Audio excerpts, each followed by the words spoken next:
"You ungrateful little parasite." Those were the words my father, the man I called my father, spoke. And then he slapped me.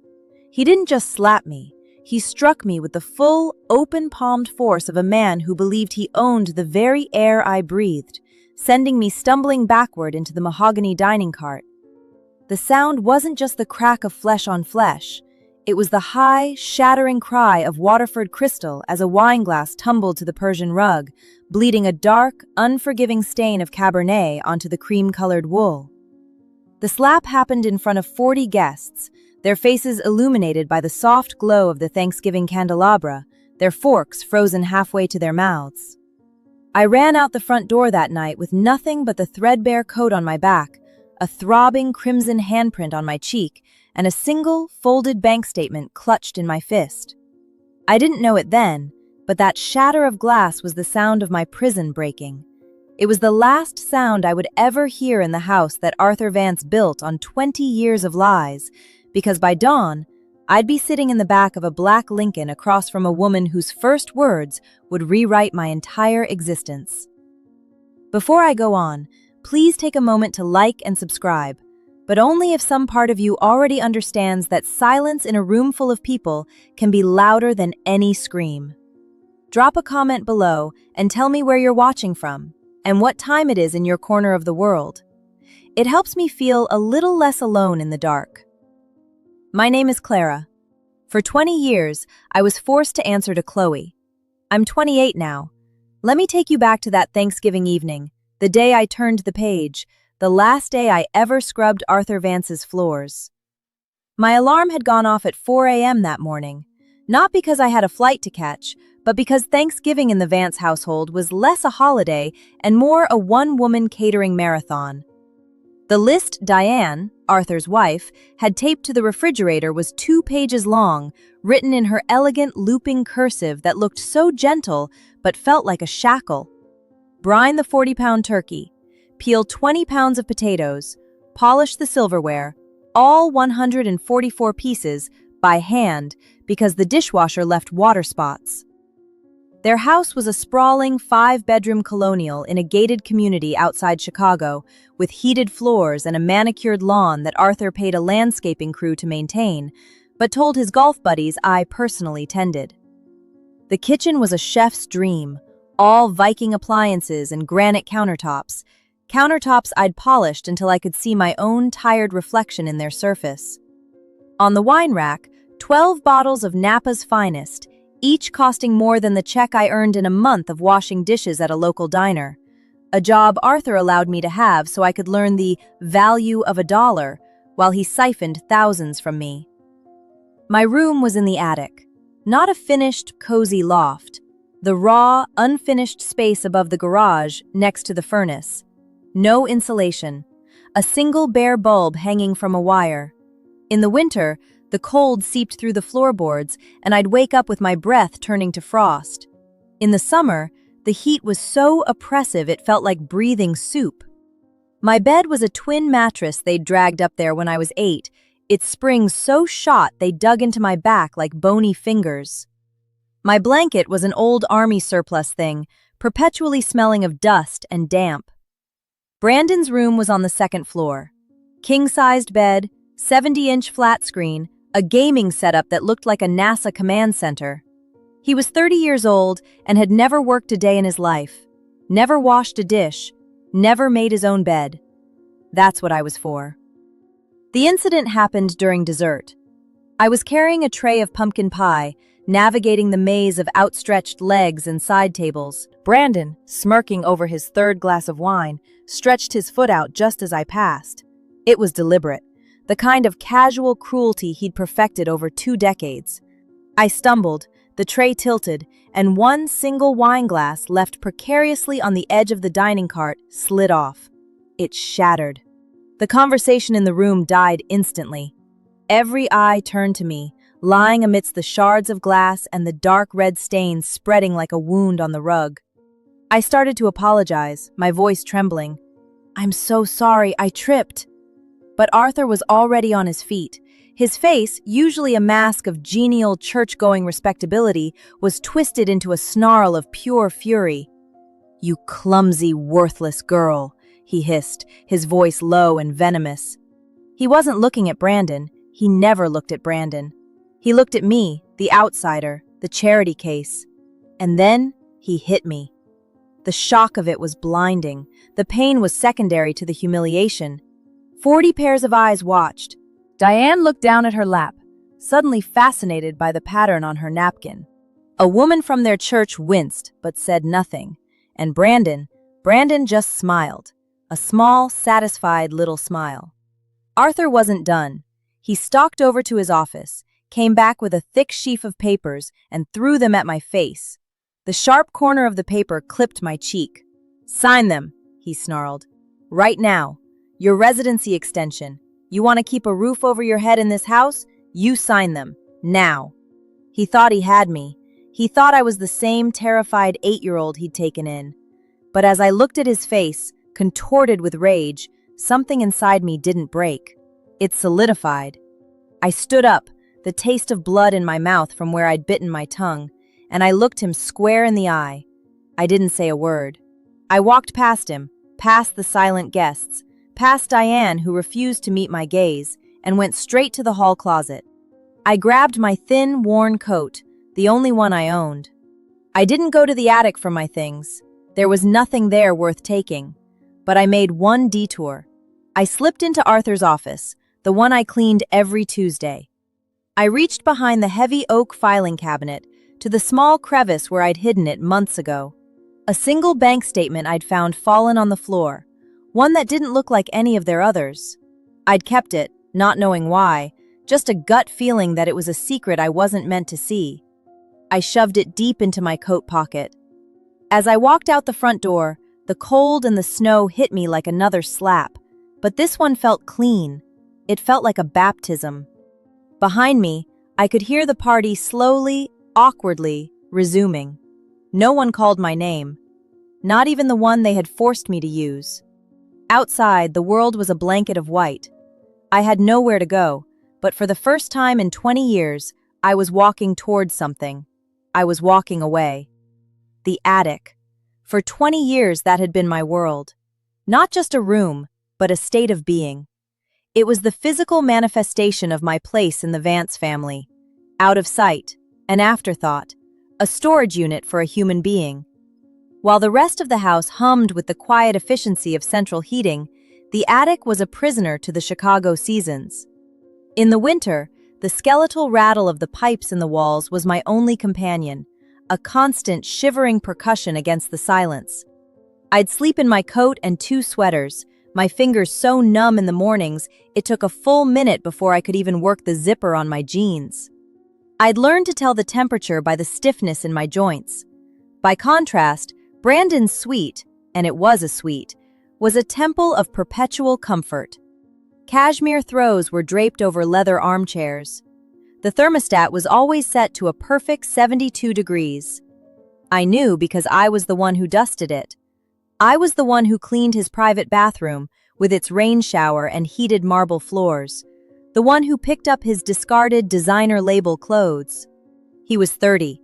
He lived like a pampered king, his only contribution to the household being a steady stream of laundry and a sneer that was permanently etched onto his face. That was the boy whose foot had sent me sprawling on Thanksgiving. The Vances were masters of a particular kind of suburban theater. To the outside world, to their friends at the country club and the congregation at their Presbyterian church, they were saints. Arthur, a self-made financial consultant. Diane, a pillar of the local charity league. They had rescued Chloe, a poor orphaned girl with a troubled past, and given her a home. They used my existence as a testament to their own generosity. "We just had to help," Diane would say, her voice dripping with practiced sincerity as she squeezed my shoulder at church picnics. "It's our Christian duty." She's been such a blessing, though she's a handful. That last part was the key. The narrative they spun was that I was difficult, damaged, prone to fits of melancholy and untruths. It was a brilliant, insidious strategy. It preemptively discredited anything I might ever say against them. Who would believe the word of a troubled orphan against two pillars of the community? They had isolated me completely, not with locks and bars, but with psychology. They never let me get a driver's license. "Where would you need to go, dear?" Diane would ask with a gentle, dismissive smile.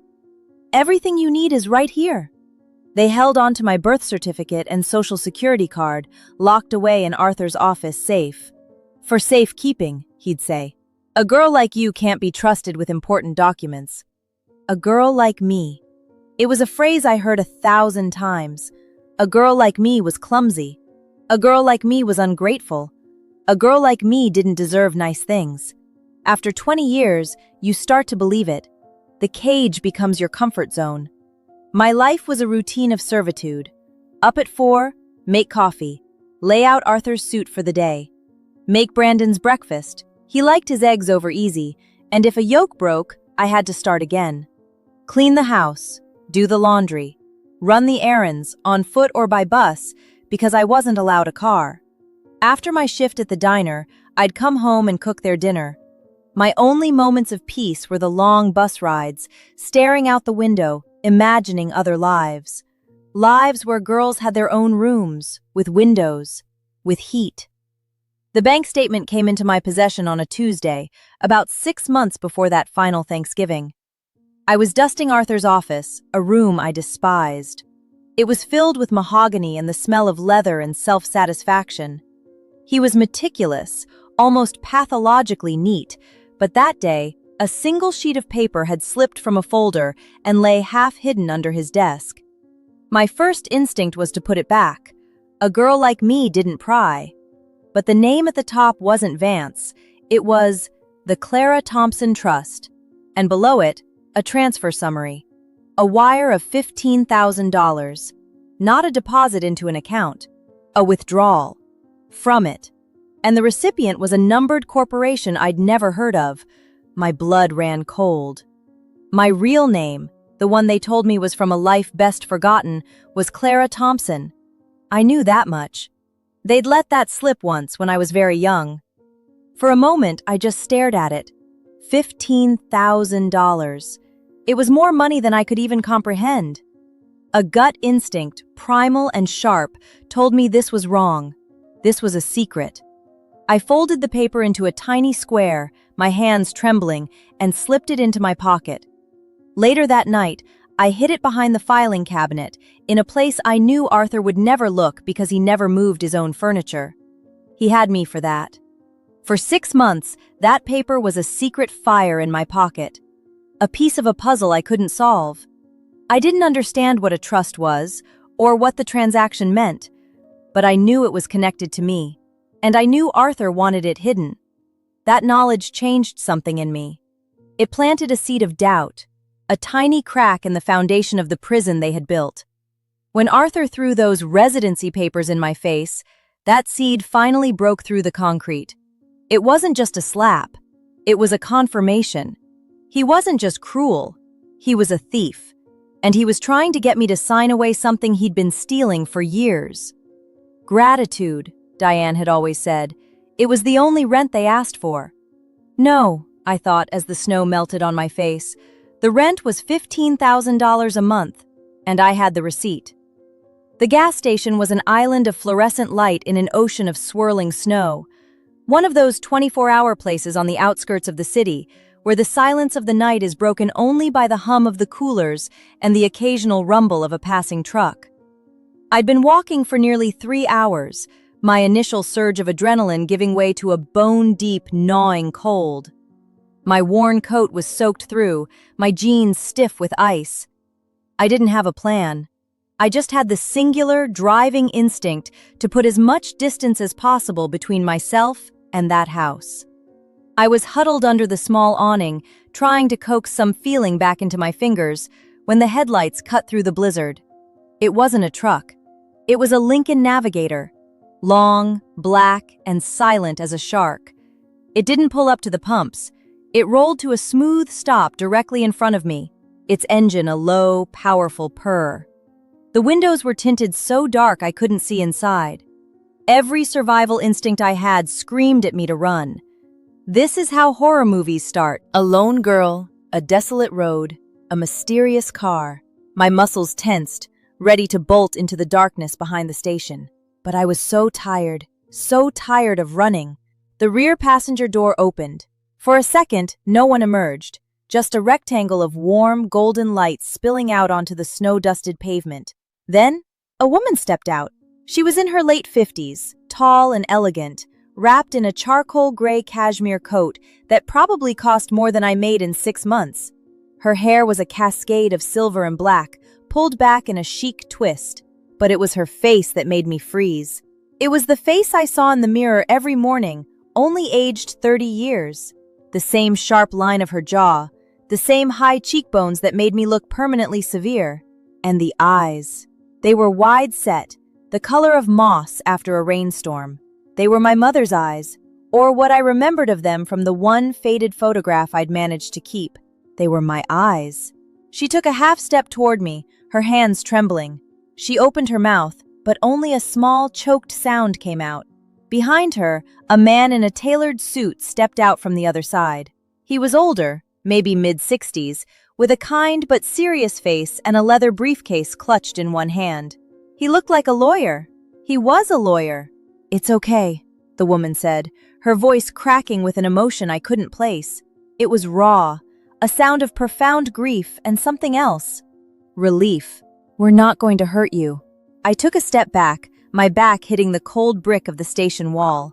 "Who are you?" I stammered, my voice raspy from the cold. "How do you know who I am?" She took another slow step forward, holding her hands out as if approaching a frightened animal. "I've been looking for you for 20 years, she whispered, and a single tear traced a path down her cheek. "I never stopped looking." My mind raced, trying to make sense of it. Was this a trick? Had Arthur sent them? But Arthur's world was one of blunt force and intimidation, not this strange theatrical sorrow. The woman's face held no deception. It held 2 decades of pain. "I don't understand," I said, my teeth chattering. The lawyer stepped forward then, his presence calm and grounding. "My name is Samuel Hayes," he said, his voice a steady baritone. "I'm an attorney. And this," he gestured to the woman, "is Eleanor Thompson, your mother's sister, your aunt." The words hung in the frigid air, seeming to freeze and crystallize before me. My aunt. I was told I had no one, that my parents were gone, and the rest of my family either dead or uninterested. Another lie. It was all a tapestry of lies. Eleanor's gaze dropped to my cheek, to the angry red handprint left by Arthur, now beginning to bloom into a purple bruise under the harsh station lights. A flicker of something hard and cold passed through her eyes. It was the look of a protector, a look I had never once seen directed at me. "He did that to you," she stated, her voice losing its tremor and gaining an edge of steel. It wasn't a question.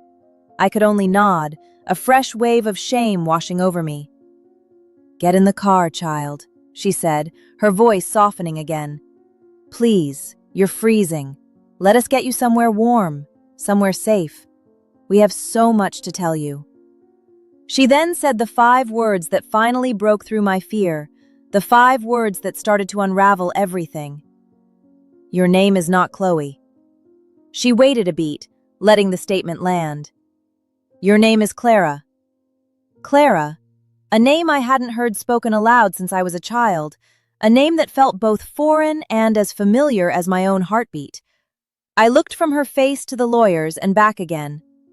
Every instinct I had, honed by years of distrust, was at war with the undeniable truth I saw in this woman's eyes. They were my eyes.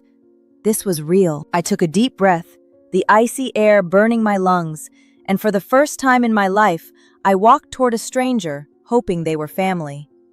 The inside of the Lincoln was a world away from the biting wind. The heated leather seats enveloped me, and a wave of warmth began to seep into my frozen limbs. Mr. Hayes, the lawyer, sat in the front passenger seat, while Eleanor sat beside me in the back, maintaining a respectful distance, though I could feel the energy radiating off her, a tense, humming mix of sorrow, relief, and simmering rage. She handed me a thick wool blanket from the seat beside her, and I wrapped it around myself, the simple act of kindness so foreign it almost brought me to tears. For a few minutes, no one spoke.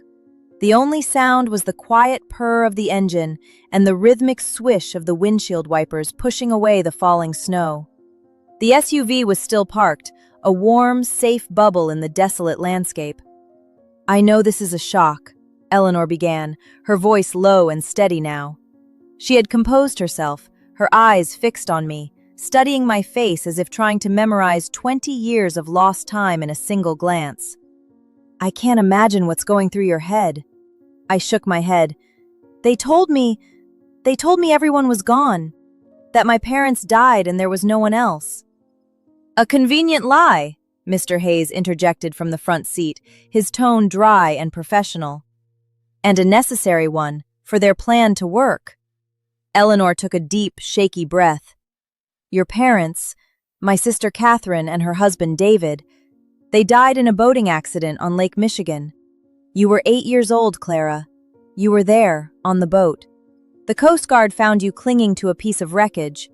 You had hypothermia and were in shock, but you survived.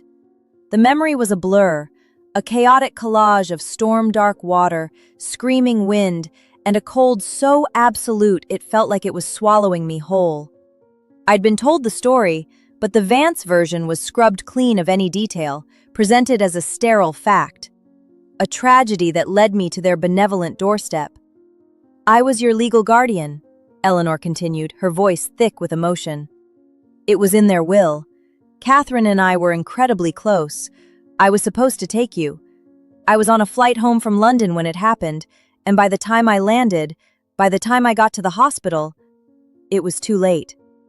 "What do you mean, too late?" I asked, my own voice a hoarse whisper. This time, Mr. Hayes answered.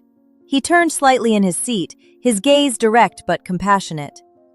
"Arthur Vance was your father's accountant, Clara. He handled their estate. He knew everything about their finances, including the existence of your trust fund.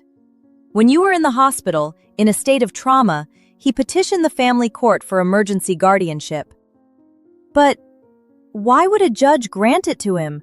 I had you," I said, looking at Eleanor.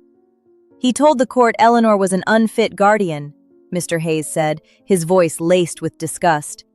"He presented a forged letter, supposedly from your mother, expressing concerns about Eleanor's instability.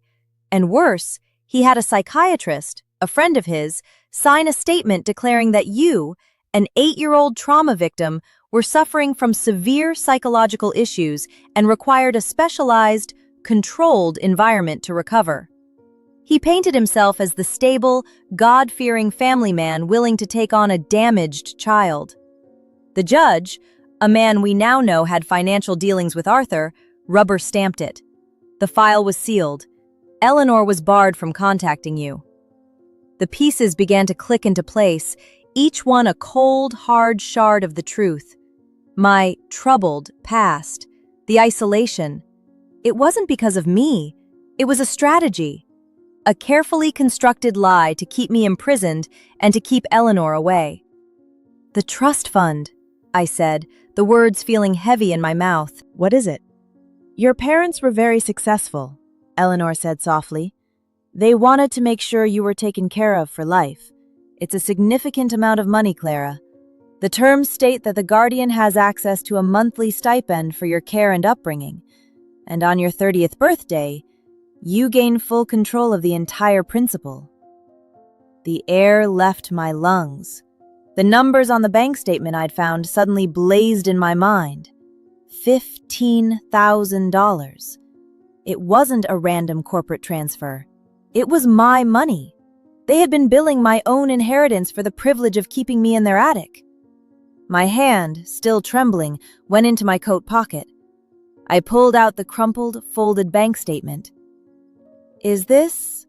I began, handing it to Mr. Hayes. He unfolded it carefully under the soft dome light. He and Eleanor leaned in to look. I watched his professional composure crack for just a second, his eyes hardening. Eleanor let out a gasp. Vanguard Equity Group. Mr. Hayes read aloud, his voice grim. An offshore holding company in the Cayman Islands. This is it. This is the proof we've been looking for. This is the account where he's been funneling the money, Clara. He wasn't just taking the stipend, he was laundering it. He looked at me, his expression a mixture of awe and pity. How in God's name did you get this? I found it, I whispered. He dropped it. I clean his office. Eleanor closed her eyes, a fresh tear escaping. Oh, my brave, brave girl, she said. He turned you into a maid in your own home, paid for with your own money. She looked at Mr. Hayes. Sam, the papers he tried to make her sign tonight. Mr. Hayes nodded grimly. I'd bet my license on it. It wasn't a residency extension. He's getting nervous. You turn 30 in 2 years. He was trying to trick you into signing over power of attorney, to give him full control of the principal before you ever had a chance to claim it. I leaned my head back against the seat, the blanket suddenly feeling heavy. 20 years.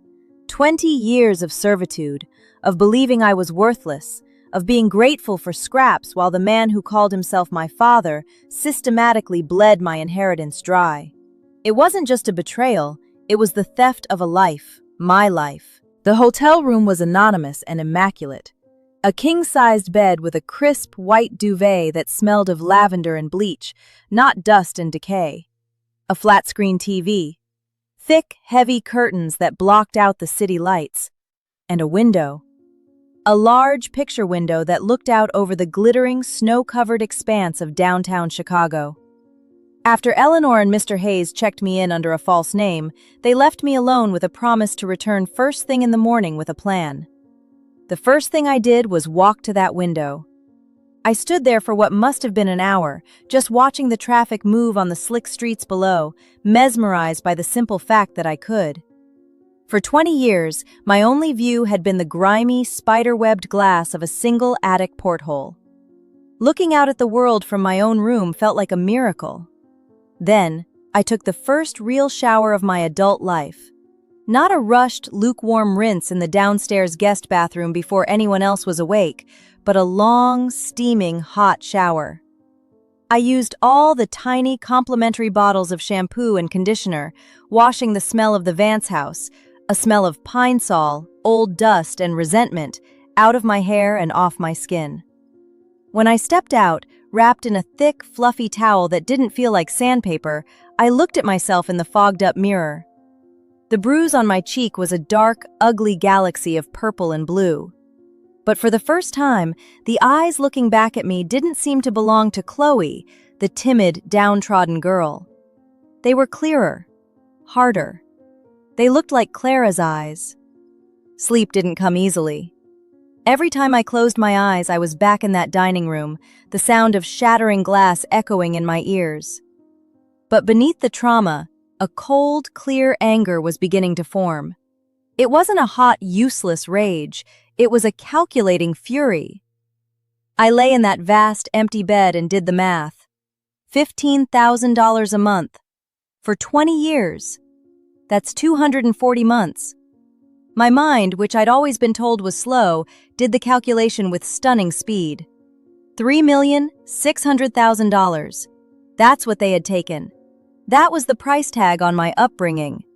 And it didn't even include the principal they were trying to steal. All those years, I'd scrubbed their toilets and cooked their meals, believing I was a burden they had generously shouldered.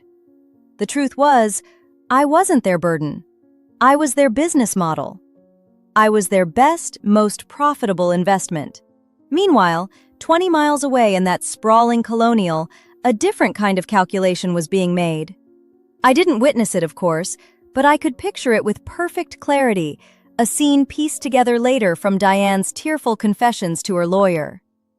Arthur Vance was not a man who panicked. He was a man who strategized. When he realized I was truly gone, not just hiding in the attic licking my wounds, his first move was control. "She's taken the bank statement," he would have said to Diane, his voice a low, controlled growl, the genial host mask completely gone. The one from the Vanguard account. Diane, I imagined, would have been wringing her hands, her face pale with fear. Arthur, what are we going to do? What if she goes to the police? She won't, he'd have snapped, pacing the length of that blood-stained Persian rug. Who would she go to? Who would believe her? She's a nobody. She has no ID, no money, no one. He would have paused, his cunning mind already several steps ahead. But we need to control the narrative. First thing in the morning, we call the police. Not to report her missing, to report a runaway. A runaway? A mentally unstable runaway, Arthur would clarify, the evil brilliance of his plan taking shape. We'll play the concerned parents. Our poor, troubled Chloe, she's off her medication again. She's prone to delusions, officer. She stole some documents she doesn't understand. We're just so worried about her safety. It was the story they had been perfecting for 20 years. They were laying the groundwork to discredit me before I could even speak. He would have already been thinking about doctors he could call, friends who would back up his story of my instability. He would have felt secure in his fortress of lies. But he made one critical miscalculation. He believed I was alone. He couldn't possibly have imagined the Black Lincoln, or the woman with my mother's eyes who had spent a fortune and 2 decades searching for a ghost. He thought he was playing chess against a pawn. He had no idea he was about to face a queen and her entire army. As I finally drifted off to sleep in that clean, quiet hotel room, I wasn't dreaming of escape. I was dreaming of courtrooms. I was dreaming of justice. I wasn't the ungrateful parasite. He was. And I was about to prove it. The next morning, the hotel suite was transformed into a war room. Mr. Hayes arrived not just with Eleanor, but with a man who looked like the physical embodiment of a spreadsheet. He was in his 40s with a neat, precise haircut, wire-rimmed glasses, and an expression of intense, focused neutrality. His name was Marcus Davies, and he was a forensic accountant. He didn't offer condolences, he offered facts. He set up a laptop and a projector, and for the next 2 hours, he dissected the last 20 years of my life and presented it not as a tragedy, but as a long-form financial crime. On the blank hotel wall, he projected a flowchart. It started with a single box at the top, labeled the Clara Thompson Trust. Principal value, $8.4 million. From it, a single line descended to another box. Monthly stipend authorized for guardian, $15,000. This, Davies said, pointing his laser at the second box, is what Arthur Vance was legally entitled to withdraw for your care. Food, clothing, shelter, medical expenses, education. The basics. Then, he clicked a button. A spiderweb of new lines and boxes exploded across the screen, all originating from that one stipend box. Each one was a leak, a hemorrhage of my inheritance. Here's where the money actually went, he continued, his voice devoid of emotion. He walked the wall, his red laser dot dancing from one damning expense to the next. $2,800 a month. Lease payment for a Mercedes-Benz G-Wagon, registered to Arthur Vance. $4,200 a month. Membership dues and expenses at the Oak Brook Country Club. $3,000 a month. A recurring payment labeled Brandon's Allowance. We also have credit card statements paid directly from the holding company. 5-figure shopping sprees at Neiman Marcus for Diane Vance. A $17,000 Rolex watch, purchased 2 years ago on Arthur's birthday. A $32,000 ski trip to Aspen for the family, their family. He paused, letting the numbers hang in the silent room. I stared at the projection, my hands clenched into fists in my lap. I thought of the threadbare sweaters I bought at Goodwill with my diner tips. I thought of the single pair of worn-out sneakers I owned. I thought of the time, at 16, I'd had a cavity so painful it made me cry, and Diane had given me Oragel and told me to stop being dramatic because a dental visit was an unnecessary expense. The stipend was just the beginning, Mr. Hayes added, his voice a low, gravelly rumble. The monthly stipend was his cover.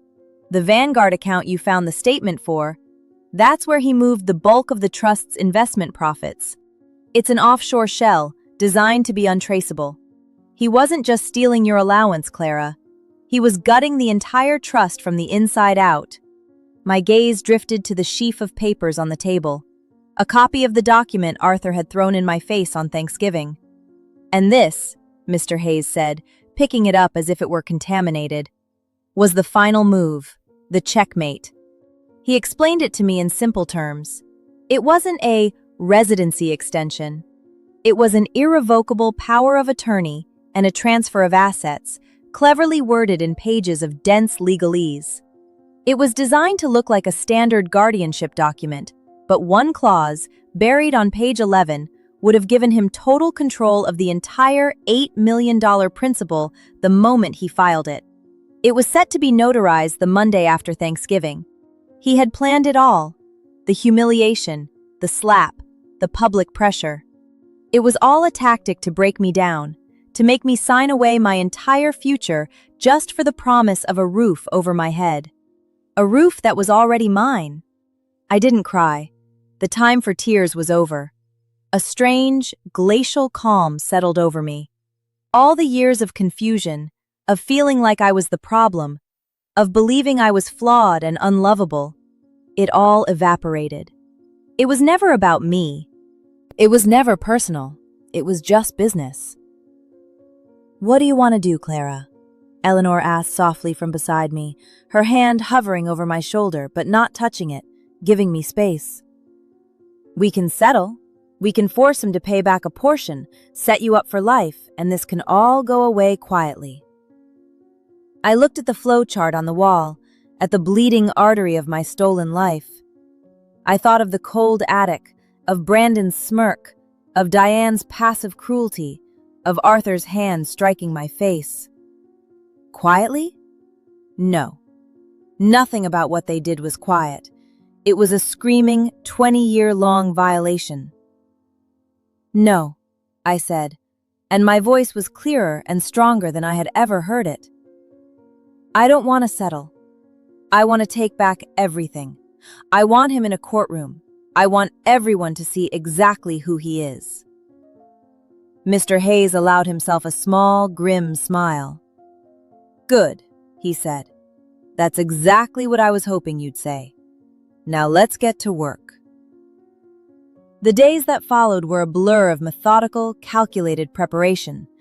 It was like watching a team of surgeons prepare for a complex operation. Every move was precise, every piece of evidence and instrument being sharpened. My role was simple: to exist, to remember, and to provide the biological proof that anchored the entire case. The first step was the DNA test. Mr. Hayes arranged for a certified technician to come to the hotel suite. It was a sterile, impersonal process. She swabbed the inside of my cheek, then Eleanor's, sealed the samples in tamper-proof bags, labeled them with case numbers, and left. There was no drama, but the finality of it was profound.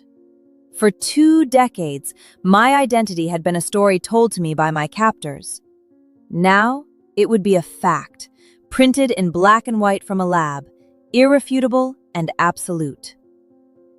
"This legally reestablishes the family line," Mr. Hayes explained. "It makes Eleanor your next of kin, and it gives us the legal standing to challenge the fraudulent guardianship." The second, and more critical piece of the puzzle was the will. Mr. Hayes had managed to get a court order to unseal the original guardianship file from 20 years ago. A courier delivered a certified copy to the suite. It felt like holding a cursed object. There, on the last page of the forged will that signed my life over to Arthur Vance, were the signatures of my parents, or what purported to be their signatures. "Meet Dr. Lena Al-Jamil," Mr. Hayes said, introducing a woman who entered the suite an hour later. She was unassuming, a small, quiet woman in her 60s, with intelligent, laser-focused eyes behind a pair of spectacles. She looked more like a university librarian than a legal powerhouse. Dr. Al-Jamil is one of the top 3 forensic document examiners in the country. If a signature is forged, she will find it. For the next several hours, Dr. Al-Jamil worked at the hotel room desk. She laid out the will. Beside it, Mr. Hayes placed a dozen other documents he had procured, known exemplars of my parents' signatures. Old passports, bank checks, greeting cards Eleanor had saved, their wedding license. Dr. Al-Jamil put on a pair of white gloves and began her silent, meticulous work. She used a magnifying glass, a specialized light source, a digital microscope that hooked up to her laptop.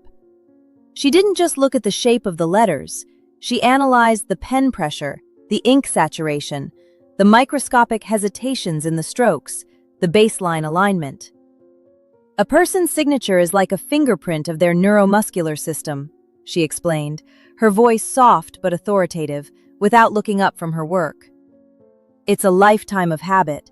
A forger can copy the appearance, but they can't copy the rhythm, the life in the line. She focused on my father's signature. "Look here," she said, pointing to a magnified image on her laptop screen. "The D in David. On all the known exemplars, the upstroke is fluid, confident. He wrote his name thousands of times. But on the will, see this tiny hesitation? This little ink blot? That's the forger pausing, looking at the name he's copying, and thinking about his next move. It's a dead giveaway." She moved to my mother's signature. "And this is even more obvious. Your mother's K in Catherine was very distinctive, with a loop at the top. The forger tried to replicate it, but the pen pressure is all wrong. It's heavy, deliberate. It's drawn, not written." After 3 hours, she sat back. She took off her glasses and cleaned them with a small cloth. "It's a forgery," she stated, her words landing with the weight of a judge's gavel. "A competent one, perhaps enough to fool a court clerk in a hurry, but under forensic analysis, it falls apart completely. I will stake my professional reputation on it in any court in this country." I let out a breath I didn't realize I'd been holding. It was one thing to believe it, to know it in my gut. It was another to see it proven by science, broken down into indisputable facts. Every lie Arthur and Diane had ever told me was built on that single, forged document. And we now had the proof to burn it all down. As the days turned into a week, I felt a shift inside me. I was no longer just the subject of the case. I was a participant. I spent hours with the lawyers, recounting every memory I could dredge up, every cruel word, every act of neglect. I described the attic, the threadbare clothes, the medical neglect. Each memory, once a source of shame, was now being cataloged and weaponized. It was becoming ammunition. I wasn't the frightened girl who ran out into the snow anymore. I was becoming Clara Thompson, and I was learning that my memory was the most powerful weapon I had. About a week before the court date, just as I was beginning to feel a sense of fortified resolve, they tried to pull me back in. It wasn't Arthur. He was too arrogant for that. It was Diane. Her methods were always softer, more insidious. A courier delivered a thick, cream-colored envelope to the hotel's front desk. My name on the front was written in her perfect, looping cursive, Chloe. Seeing that name, the name of my enslavement, felt like a small, deliberate jab. Inside was a handwritten letter, 4 pages long, on her personal monogram stationery, and a photograph. The photo was from when I was about 10. It was a professional portrait, taken in a park in the autumn. Arthur had his hand on my shoulder, Diane was smiling warmly, and Brandon stood beside her, a rare, non-sneering expression on his face. We looked for all the world like a perfect, happy family. A complete and utter fabrication. I remembered that day. I remembered Diane hissing at me to stop looking so miserable just before the camera flashed. The letter was a masterpiece of psychological manipulation. It didn't start with anger. It started with love. "My dearest Chloe," it began. "I am writing this with a heart broken into 1,000 pieces. We are so worried about you. We don't know who this woman is who has taken you, or what lies she has been filling your head with, but you must know that this is your home. We are your family." My stomach churned. She painted a picture of their benevolent guidance, of the sacrifices they had made to take in a difficult child.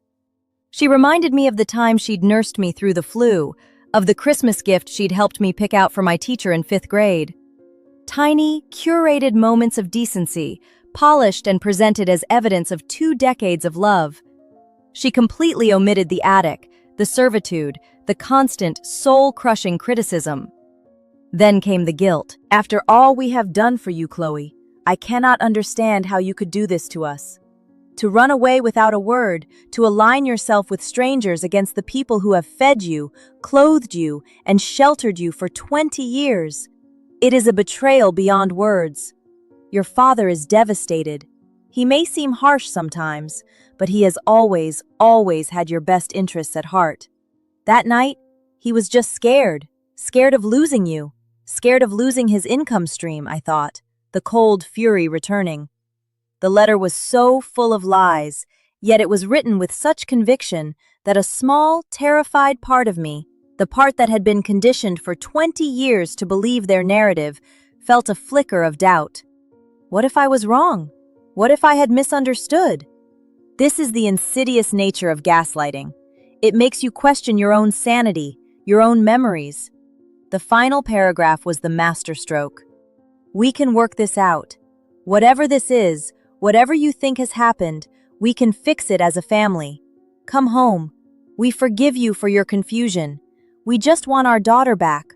All is forgiven. Love, Mom. Mom. She hadn't called herself that in years. And the word forgive. They were forgiving me. For being struck. For being robbed. For running for my life. The audacity of it was breathtaking. I sat on the edge of the hotel bed, the letter trembling in my hand, feeling the room start to tilt. The old programming was kicking in, the ingrained instinct to please, to apologize, to smooth things over. Eleanor found me like that a few minutes later. She saw the letter and the photograph on the bed. She didn't have to read it. She knew exactly what it was. She didn't rush to reassure me or tell me what to think. She simply sat down in the chair across from me, a silent, steady presence. After a long moment, I looked at her and asked, my voice barely a whisper, "How do I know? How do I know you're not just telling me a different story?" Eleanor didn't flinch. She looked me straight in the eye, her gaze unwavering. "You don't. Not completely. Not yet," she said calmly. "And I'm not going to try and convince you with words, because you've had 20 years of words being used as weapons against you.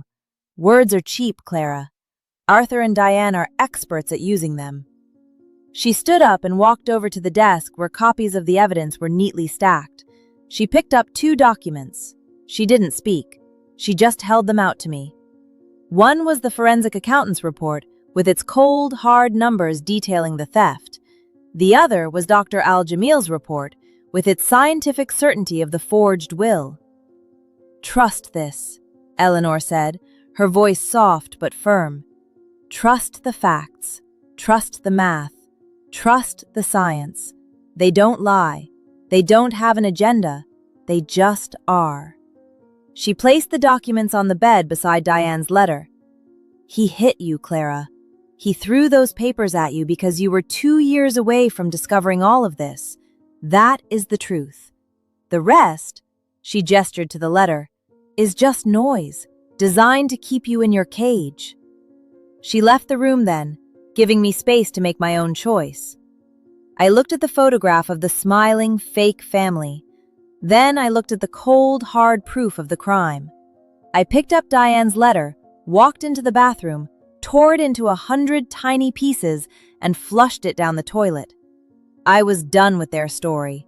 It was time to tell mine. The morning of the hearing, the air in the hotel suite crackled with a quiet, focused intensity. There was no panic, no frantic energy. It was the calm before a perfectly orchestrated storm. Eleanor had arranged for a stylist to come to the room. It felt frivolous at first, but I quickly understood its purpose. It wasn't about vanity, it was about armor. She had a suit laid out for me, not a stuffy corporate uniform, but a beautifully tailored navy blue pantsuit, a simple white silk blouse, and low, sensible leather heels. When I looked in the mirror, I barely recognized myself. The haunted, perpetually tired girl was gone. In her place was a woman with straight shoulders and clear eyes, who looked like she belonged at a boardroom table, not scrubbing the floor beneath it. We arrived at the Richard J. Daley Center downtown at 8:30 a.m. sharp. The building itself was a monument to power and authority, all cold marble, soaring ceilings, and dark, polished wood.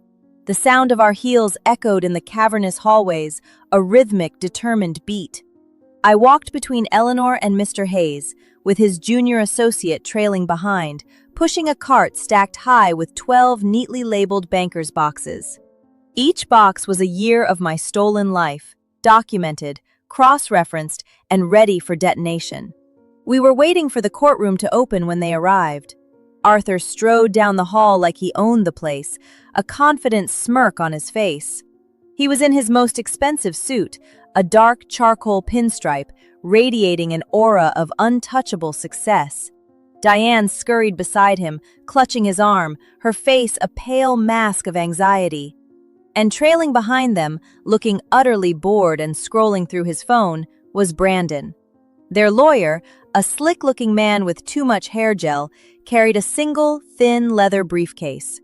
It was the physical embodiment of their hubris. They thought this was a formality, a nuisance. Then Arthur saw us. His eyes found me first. They swept over me, and I saw a flicker of confusion. He was looking for Chloe, the girl in the faded jeans who stared at the floor. He didn't recognize this woman in the navy suit who was meeting his gaze without flinching. Then, his eyes moved to the woman standing next to me. He saw Eleanor. His smirk didn't just vanish. It was wiped clean from his face, replaced by a look of stunning, visceral shock. His step faltered. For a split second, the mask of the confident, powerful man disintegrated, and I saw him for what he was, a common thief caught in the headlights. He recognized her. From 20 years ago. The sister he had cheated, the guardian he had slandered. The ghost he thought he had buried forever was standing right in front of him, alive and very, very real. Diane's grip on his arm tightened, her knuckles white. Brandon finally looked up from his phone, a frown of confusion on his face. He didn't understand what was happening, but he could feel the sudden, dramatic shift in the atmospheric pressure. Arthur recovered quickly, his face hardening into a mask of cold fury, but the damage was done. I had seen it. He knew he wasn't here to swat away a hysterical girl. He was here to face an army he never knew existed. His gaze locked with mine across the marbled hall. For 20 years, his stare had been enough to make me shrink, to make me apologize for my very existence.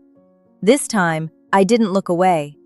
I held his gaze, my expression as neutral and unreadable as I could make it, until he was the one who broke contact, turning to hiss something at his lawyer. The courtroom doors opened, and a bailiff called the case. In the matter of the trust of Clara Thompson. Hearing my real name spoken in that official, resonant voice was like a bell tolling. It was real. This was happening. We walked in, our two small groups entering through the same doors, but stepping into entirely different worlds. His was a world of lies that was about to collapse. Mine was a world of truth that was finally about to be heard. I took my seat at the plaintiff's table, folded my hands in front of me, and prepared for battle. The courtroom was a private chamber, not one of the vast public halls. The gravity of it was still suffocating. Dark wood paneling, flags standing stiffly in the corners, and at the head of the room, a raised bench where Judge Margaret Atherton sat. She was in her late 60s, with sharp, intelligent eyes that seemed to miss nothing. She looked at the stacks of banker's boxes on our side, then at the single, slim briefcase on Arthur's, and her expression was unreadable. This wasn't a criminal trial, Mr. Hayes had explained. It was a probate court hearing to determine the validity of the guardianship and the management of the trust. But the evidence, he assured me, would change that very quickly. Arthur's lawyer went first, his voice smooth and condescending. He painted a picture of a loving, stable family who had taken in a troubled relative out of the goodness of their hearts. He described me as a confused and highly suggestible young woman, who had fallen under the influence of a disgruntled, estranged relative with a financial motive. He made it sound like Eleanor was the predator, and I was the pawn. Arthur sat beside him, nodding gravely, the very picture of a concerned patriarch. Then it was Mr. Hayes's turn. He stood, and his presence seemed to fill the room. He didn't raise his voice. He didn't use inflammatory language. He simply spoke facts. "Your Honor," he began, his voice a calm, steady anchor in the tense room. "This is not a case about a family dispute. This is a case about a meticulously planned, 20-year-long fraud. It is about a man who, in his capacity as a financial professional, exploited the tragic death of his clients to seize control of their orphaned daughter and her $8 million inheritance. For the next 2 decades, he did not raise this child. He monetized her." Arthur's lawyer leaped to his feet. "Objection! Counsel is mischaracterizing." "Overruled," Judge Atherton said, her eyes fixed on Mr. Hayes. "I've read the preliminary filings. Continue, Mr. Hayes." Mr. Hayes nodded. "We will prove, Your Honor, that the Vances systematically deprived Clara Thompson of her home, her identity, and her inheritance, all while using her own money to fund a life of extreme luxury. And we will begin by demonstrating the stark reality of Miss Thompson's care." He gestured to his associate, who dimmed the lights and turned on a projector. The first image that flashed onto the large screen was a high-resolution photograph our investigators had taken. It was the attic. My attic. The stained mattress on the floor, the single bare light bulb, the exposed pipes, the water-stained rafters. It looked like a cell. "This," Mr. Hayes said, his voice echoing in the silent room, "is where Clara Thompson has slept for the last 20 years. He clicked to the next slide. It was a copy of a bank summary. A single line was highlighted in yellow. "Monthly withdrawal for Ward's living expenses, $15,000. And this," Mr. Hayes continued, "is what Arthur Vance claimed it cost to keep her there." A quiet gasp came from the back of the room, where a court-appointed child advocate was observing. I risked a glance at Judge Atherton. She had taken off her glasses and was leaning forward, her eyes narrowed, staring intently at the 2 images on the screen. The mask of judicial impartiality had slipped, just for a second, to reveal a flicker of pure, unadulterated shock. "Objection, Your Honor," Arthur's lawyer said, his voice suddenly less smooth. "These pictures are prejudicial and lack context." "Lack context?" Mr. Hayes countered, turning to face him. "The context is a young woman being forced to sleep next to a furnace while her guardian uses her inheritance to lease a Mercedes. What other context is needed?" "Sit down, counsel," Judge Atherton said sharply to Arthur's lawyer. She then turned her gaze to Arthur himself. For the first time, she wasn't just looking at a litigant. She was looking at an accused. "Mr. Vance," she said, her voice dangerously quiet, "is it your testimony that this room was your ward's primary residence?" Arthur cleared his throat, his confidence visibly faltering under the judge's direct stare. "It was a temporary arrangement that became more permanent. She preferred the privacy, Your Honor." The lie was so blatant, so pathetic, it was almost laughable. I could feel Eleanor stiffen beside me, her knuckles white where she gripped her pen. The first blow had landed, and I knew, from the look on the judge's face, that the perfect, impenetrable fortress Arthur Vance had built around himself had just sustained its first major crack. If the photograph of the attic was the first crack in Arthur's facade, what came next was the sledgehammer. Mr. Hayes didn't let the momentum drop for a second.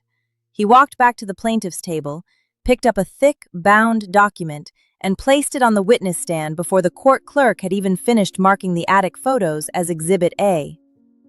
"Your Honor," he announced, his voice resonating with a new, sharper edge.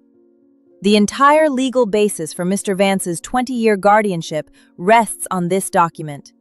The last will and testament of David and Catherine Thompson, filed with this court in October of 2005. He placed a copy on the projector. The pages were filled with standard legal language, but the final page, with its 2 signatures at the bottom, was what held the room captive. "A document," Mr. Hayes continued, his gaze locking onto Arthur, "that we will now prove is a complete and utter forgery." Arthur's lawyer was on his feet again. "Objection! This is outrageous! This document was authenticated by the court 2 decades ago. The statute of limitations for challenging a will has long since expired." "Not in cases of fraud, counsel," Judge Atherton stated, her eyes narrowed with intense interest. "Fraud vitiates everything. I'll allow it.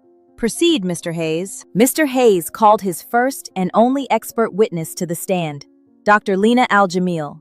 She walked to the stand with the quiet confidence of a scholar who knows her facts are unassailable. For the next hour, she gave a masterclass in forensic science. She didn't just offer an opinion, she showed her work. Using the projector, she displayed side-by-side comparisons of the signatures, the known, authentic ones next to the ones on the will. She pointed out the inconsistent pen lifts, the unnatural pressure, the microscopic tremors of a hand drawing, not writing. She spoke in a calm, academic tone that made her conclusions all the more devastating. "The writer of the will signatures," she explained, pointing to a magnified image showing the shaky, misshapen loop on my mother's K, "was clearly working from a model. They were attempting to imitate a style. However, the internal rhythm, the speed, and the motor memory that create an authentic signature are entirely absent." She concluded with a statement that landed like a physical blow. "Your Honor, it is my professional opinion to the highest degree of scientific certainty that the signatures of David and Catherine Thompson on this will were not produced by them. They are fraudulent simulations. In layman's terms, they are forgeries." The room was silent. Arthur's face had gone from a confident tan to a pale, sickly gray. His lawyer was shuffling papers, avoiding eye contact with his client, with the judge, with anyone. He looked like a man who had just realized the case he'd been paid to defend was a house of cards in a hurricane. Mr. Hayes let the silence linger for a calculated moment before he moved in for the kill. "Dr. Al-Jamil, in your extensive experience, is this the work of an amateur?" "Oh no," she said, shaking her head. "The forger was skilled. They understood the basics of imitation. This wasn't a crime of passion. This was a calculated, premeditated act designed to pass initial, cursory inspection. This was the work of someone who was patient, methodical, and had a great deal to gain." Her eyes, for just a fraction of a second, flicked toward Arthur Vance. Everyone in the room saw it. The legal foundation of Arthur's entire life, his wealth, his status, his very identity as a respectable community pillar, was built on those 2 forged signatures. And we had just scientifically proven it. The time for objections was over. The ground beneath his feet was gone, and he was in a free fall. I watched him, and I felt nothing. No pity, no satisfaction. Just the cold, clean finality of the truth. The forgery was the heart of the crime, but the bank statement I'd clutched in my fist that Thanksgiving night was the dagger.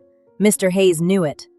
After Dr. Al-Jamil stepped down, leaving a crater of silence in her wake, he paused dramatically. He walked back to the table and picked up a single plastic-sleeved sheet of paper. "Your Honor," he said, his voice dropping to a conspiratorial low, "a skilled forgery and a fraudulent psychiatric evaluation might be enough to fool a busy family court, but such a brazen scheme requires one more element to guarantee success. It requires a compromised system. It requires a corrupt official." He placed the bank statement, my bank statement, on the projector. The name Vanguard Equity Group filled the screen, along with its Cayman Islands address. He then directed the judge's attention to the transaction I had stared at for months, the one that had started it all. "This statement was recovered by my client, Clara Thompson," he said, making sure to use my real name. "It shows numerous suspicious transactions, but I want to draw the court's attention to one in particular." He used his laser pointer to circle a line item dated October 28, 2005. just 2 days after the fraudulent will was filed and the emergency guardianship was granted. It was a wire transfer. Outgoing wire, $50,000. Beneficiary, J.R. Finlow.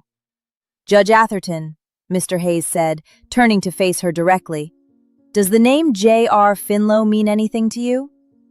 A flicker of recognition crossed the judge's face. A muscle in her jaw tightened. Judge James R. Finlow presided over this court's probate division until his retirement in 2018, she said, her voice dangerously level. The very same, Mr. Hayes confirmed. The judge who sealed the original file. The judge who denied Eleanor Thompson's appeal without a hearing. The judge who handed an 8-year-old girl and her multi-million-dollar trust fund to a man he barely knew, based on a forged will. Arthur's lawyer shot up. Objection! This is slander. Counsel is assassinating the character of a retired, respected jurist. I am merely presenting a bank record, counsel, Mr. Hayes retorted calmly. He then turned to Arthur. Mr. Vance, can you explain to the court why, 2 days after you were granted guardianship of my client, you wired $50,000 from an offshore account funded by her trust to the personal holding company of the judge who granted it? Arthur Vance finally broke. The mask of composure didn't just crack, it shattered into a million pieces. His face went from pale to a deep, mottled crimson. It was a loan, he stammered, his voice rising in panic. A personal loan. It had nothing to do with the case. He was a friend. He was having financial difficulties. The admission hung in the air, thick and damning. He hadn't denied the payment. He had confirmed it. And in doing so, he had confessed to bribery. Mr. Hayes slowly turned back to the judge. A $50,000 loan from a secret offshore account to the judge presiding over your case.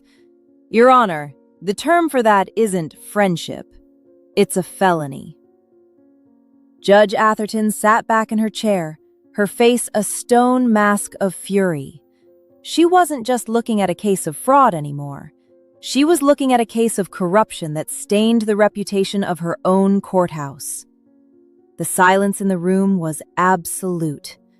It was the sound of a man's entire world being reduced to ash. Diane was now openly sobbing into a handkerchief. Brandon stared blankly at his father, the spoiled arrogance on his face finally replaced by a dawning, idiotic horror. I looked at Arthur. He was staring at me now, his eyes wide with a mixture of hatred and disbelief.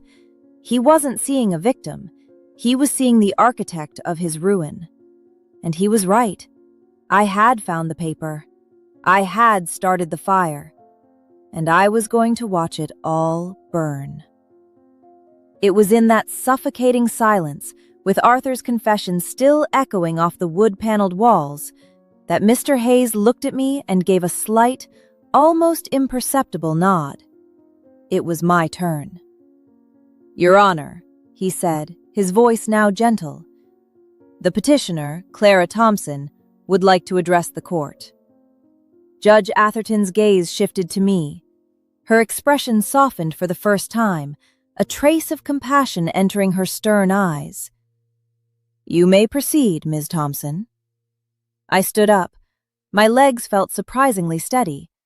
I walked to the podium, not looking at the Vances, not looking at anyone but the judge.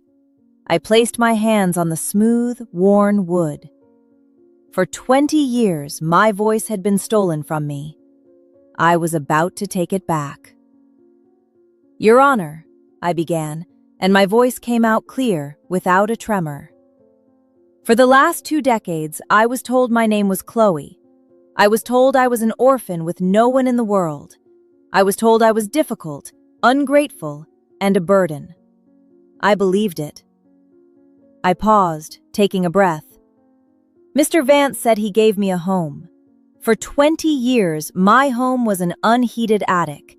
I was the family's unpaid maid, cook, and laundress. I worked from the age of 8, scrubbing floors and cooking meals, and was told I should be grateful for the privilege. He said he gave me clothes. I bought my own clothes with money I earned washing dishes, because the money he was supposed to use for my care was buying his wife designer handbags. I didn't let any emotion enter my voice. I spoke in a flat, factual monotone, letting the horror of the words speak for themselves. He said he kept me safe. He denied me medical care for a painful cavity because it was too expensive. He refused to let me get a driver's license so I couldn't leave. He kept my birth certificate and social security card locked in his safe, not to protect them, but to protect his secret by keeping me a non-person, a ghost in the system. I finally allowed myself to look at him. He was staring at his hands on the table, unable to meet my eyes. On Thanksgiving, I continued, my voice hardening slightly, he slapped me in front of 40 people because I broke a wine glass. But that's not the real reason he hit me. He hit me because moments before, he had tried to force me to sign a document I didn't understand. A document I now know would have handed him my entire future. He didn't hit me out of anger. He hit me out of fear. He was afraid his 20-year con was about to end. I turned my full attention back to the judge. I'm not here asking for pity, Your Honor. I'm here for the truth. He didn't just steal my money. He stole my name. He stole my family. He stole my childhood. He tried to steal my future.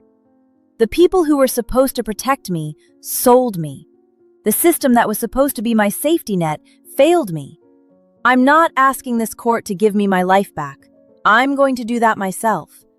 I'm just asking you to declare, once and for all, that the last 20 years were a lie, so I can finally start living the truth. I sat down. The silence that followed was different. It was heavy with the weight of a life story that had finally been told. Eleanor reached over and placed her hand on mine. Her hand was warm. It was the first time I could remember an adult touching me with simple, uncomplicated affection. And in that moment, I knew I was already free. What happened next, no one could have predicted. It was Arthur himself who sealed his fate. Goaded by my testimony, pushed past the point of rational thought, his carefully constructed persona of a respectable gentleman finally detonated. He shot to his feet, his chair scraping violently against the floor. His face was a grotesque mask of rage. "She's lying!" he screamed, spittle flying from his lips. "Everything she has, she owes to me. I gave her a roof over her head. I put food in her mouth. Ungrateful little witch. After everything I did for her, this is the thanks I get? She was nothing, a piece of damaged goods nobody wanted, and I made her something." "Mr. Vance, sit down," Judge Atherton commanded, her voice like cracking ice. But he was beyond reason. He was a cornered animal, lashing out. "I deserved that money," he bellowed, pointing a trembling finger at me. "It was payment for services rendered. 20 years of putting up with her moods, her silence. I earned every single penny." And there it was, a full confession, not just to the crime, but to the motive. He hadn't seen me as a daughter, or even a ward. He'd seen me as a job, a difficult, inconvenient, but highly profitable asset. He had just admitted in open court that he believed my childhood was a service he was entitled to be paid for. The outburst had one final, unintended consequence. It broke Diane. She had been weeping silently, but now she let out a strangled, terrified sob. She stood up, her entire body shaking, her carefully applied makeup a ruin of black tears. "Stop it, Arthur!" she shrieked, her voice high and hysterical. "Just stop it!" She turned to the judge, her hands clasped in a desperate plea. "It was him!" she cried, a torrent of words pouring out of her. "It was all him. He told me the will was what her parents wanted. He told me the money was ours to manage. I just signed the papers he told me to sign. I didn't know the details. I never wanted to hurt her, I swear." It was a pathetic, self-serving attempt to save herself, to throw her husband under the bus now that the ship was sinking. But in her panicked confession, she confirmed everything. She admitted to signing papers. She admitted to knowing about the money. She destroyed any chance either of them had of claiming ignorance. Arthur stared at his wife, his mouth agape. The ultimate betrayal. Not from me, but from the woman who had stood by his side, enjoying the fruits of his crime for 20 years. He sank back into his chair, a deflated, broken man. The fight was gone. There was nothing left but the wreckage. Judge Atherton watched the entire meltdown with an expression of cold, utter contempt. She let the silence settle for a long moment, making them stew in the mess they had created. The courtroom felt like a tomb. Arthur's lawyer had his head in his hands, the very picture of defeat. The judge finally picked up her gavel. Her movements were slow, deliberate. She looked from Arthur's shattered form to Diane's weeping one. Then she looked at me, and for a fleeting instant I saw not a judge, but a woman who understood. The verdict was about to come down, and it wasn't just going to be a legal ruling. It was going to be a reckoning. Judge Atherton didn't need to deliberate. The evidence was overwhelming, and the defendants had confessed in the most spectacular fashion imaginable.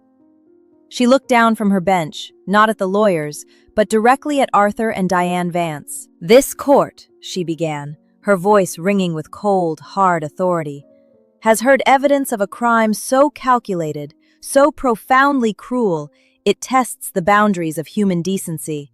This was not a guardianship. It was a 20-year abduction, hiding in plain sight." She declared the will of David and Catherine Thompson to be a forgery and therefore null and void. She declared Arthur Vance's guardianship to be, and always to have been, fraudulent. The legal term she used was ab initio, void from the beginning. It was as if the last 20 years of legal documentation had never existed. "It is the ruling of this court that the guardianship is immediately terminated," she continued. "Full legal and financial control of the Clara Thompson Trust is hereby transferred to Clara Thompson herself, effective immediately." She wasn't finished. "Furthermore, this court orders a full financial clawback. Mr. and Mrs. Vance, your personal assets are hereby frozen. A forensic audit will be conducted, and you will be required to make full restitution to the trust for every single dollar misappropriated over the last 20 years, plus interest. We will find every penny." A strangled sob escaped from Diane. The judge ignored her. "Finally," she said, her voice dropping to a deadly serious tone, "this is no longer just a probate matter. Based on the evidence of forgery, bribery of a judicial officer, and conspiracy to commit fraud, I am referring this entire case file to the U.S. Attorney's Office for the Northern District of Illinois for immediate criminal investigation. Mr. Vance, Mrs. Vance, I suggest you retain new counsel." She looked at the bailiff. "See that they don't leave the building." She banged the gavel. The sound was like a gunshot, echoing the finality of it all. It was over. In the hallway outside, we came face to face with Brandon. He looked lost, his usual arrogance replaced by a slack-jawed confusion. He looked at me, as if seeing me for the first time. "My allowance," he started to stammer. "The money, was it—" He couldn't finish the sentence. The sentence ended with "my money," and he couldn't bring himself to say it. "Yes, Brandon," I said, my voice calm and even. "It was. I hope you figure out how to make your own bed." I walked away without looking back, Eleanor's arms securely around my shoulders. For the first time, I wasn't walking away from something. I was walking toward everything. 6 months later. That's where I am now. I live in a small house I bought on the North Shore, with a big greenhouse in the back where I'm learning to grow orchids. The first thing I did when I got control of my life was get a driver's license. The second was to enroll in culinary school. For 20 years, cooking was a chore, a duty. Now, it's a passion. I'm opening a small bakery in the spring. I'm going to call it Clara's. Arthur and Diane are awaiting federal trial. Their assets were seized. Their house was sold. The last I heard, Brandon was working as a stock boy at a grocery store. Eleanor and I have dinner every Sunday. We're still strangers in some ways. learning the shape of each other after 2 lost decades, but the silence between us is comfortable. It's the silence of family. Looking back, the story isn't about revenge. I know it might seem that way, the courtroom victory, the financial ruin of my captors, but revenge is about wanting them to feel the pain I felt. I don't. Their pain is irrelevant to me. This was about accountability. Revenge is an emotional fire. Accountability is a mathematical equation. They took something that wasn't theirs, and now they have to pay it back. It's just balancing the books. The real victory wasn't watching them fall. It was the moment I stood up. The lesson here is a hard one. Sometimes the people who claim to love you are simply the ones who have found the most profitable way to use you. Family isn't about blood, and it certainly isn't about a piece of paper filed in a courthouse. Family is about who shows up when the world has convinced you that you're worthless. It's the person who hands you the evidence of your own value and trusts you to know what to do with it.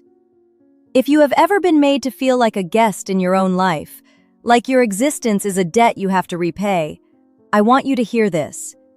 You don't owe anyone your silence. You are not a burden to be carried. You are a life to be lived. And the truth, no matter how long it's been buried, has a funny way of finding the light.